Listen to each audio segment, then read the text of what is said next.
এখন আসেন, কোন জিনিসটা সুন্নত আর কোন জিনিসটা সুন্নত থেকে বের হয়ে যাওয়া, এটা অনেক বিস্তারিত আলোচনা। শুধু সংক্ষেপে ছোট্ট করে একটা উদাহরণ দেই।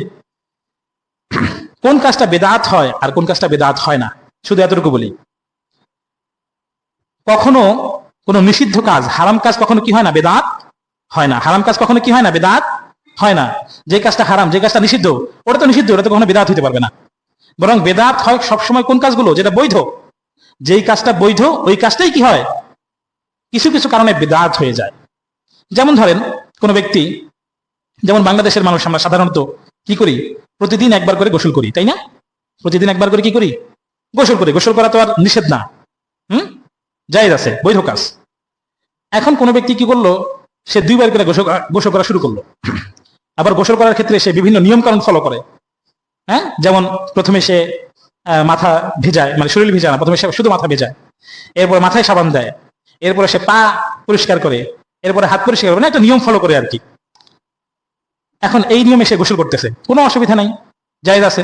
কিন্তু যখন সে এই নিয়মটাকে আরেকজনের উপর চাপায় দেওয়ার চেষ্টা করবে, এই তুমি 2 বার গোসল করো না কেন, তুমি আমার মতো করে গোসল করো, যখন সেই কথা বলবে, অথবা যখন সে মনে করবে যে এইভাবে গোসল করলে মনে হয় কি আছে, সওয়াব আছে, এইভাবে গোসল করলে মনে হয় কি হবে, সওয়াব হবে, তখনই ওটা কি হয়ে যাবে, বেদাত হয়ে যাবে।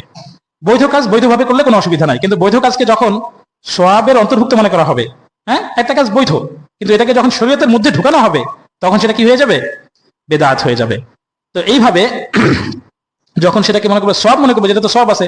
এখন ধরেন কোন একজন বড় বুজুর্গ আল্লাহওয়ালা দাঁড়িয়ে আছে, লম্বা পাগড়ি পরে, হ্যাঁ, বড় জুব্বা পরে, সে কি করলো, এই কাজটা শুরু করলো যে গোসল প্রতিদিন 2 বার করে করতে হবে এবং এই এই নিয়মে করতে হবে, তাহলে তোমাদের কি হবে, সওয়াব হবে। সে যদি এই কথা বলে, এটা কি বৈধ হয়ে যাবে?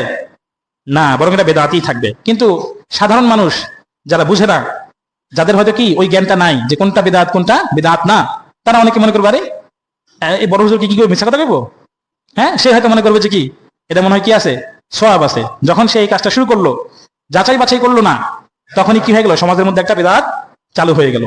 সুতরাং বেদাত এটা সবসময় বৈধ কাজ, কিন্তু কতক্ষণ পর্যন্ত, যতক্ষণ পর্যন্ত মনে না করা হবে এটা শরীয়তের অংশ, এর মধ্যে সওয়াব আছে, এরকম যদি কেউ মনে করে, তখনই সেটা বেদাত হবে।